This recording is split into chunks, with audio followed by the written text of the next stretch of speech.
If your ponytail feels thinner than it used to be, or your scalp is suddenly become more visible under bright light, this is one of the most underdiagnosed conditions in women. Let's talk about something that affects a huge number of women but barely gets discussed the right way: the female pattern of hair loss. Here's the first thing that nobody tells women. Hair loss in females looks completely different from the hair loss in men. There's no receding hairline, no bald spot on top. Instead, it's a slow all-over thinning, especially noticeable at the part line, which can start to widen like a Christmas tree shape. Your hair feels less full in your hands, your ponytail circumference shrinks, and styling that used to hide thin patches just stops working as well. So let's get into the actual truth behind why this happens. The most common cause is genetics, similar to male pattern, but expressed differently due to hormonal differences in women. Iron deficiency plays a huge part. Many women don't realize low iron stores. Thyroid imbalances are another big factor. Both an overactive and an underactive thyroid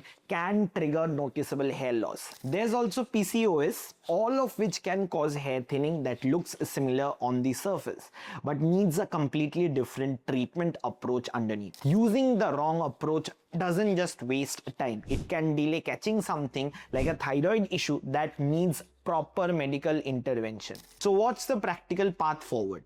The first step is always identifying which type you are actually dealing with. Usually through some basic blood work, checking iron, thyroid and certain hormone levels along with a scalp examination. Once the cause is clear, the treatment plan actually makes sense. For genetic thinning, certain topical and oral treatments can help slow it down and support regrowth over time. For deficiency related causes, correcting the underlying nutrient or hormone often brings noticeable improvement within a few months. A simple consultation and a few basic tests can actually tell you what's really going on, and that clarity alone is usually the biggest relief women feel once they finally get answers.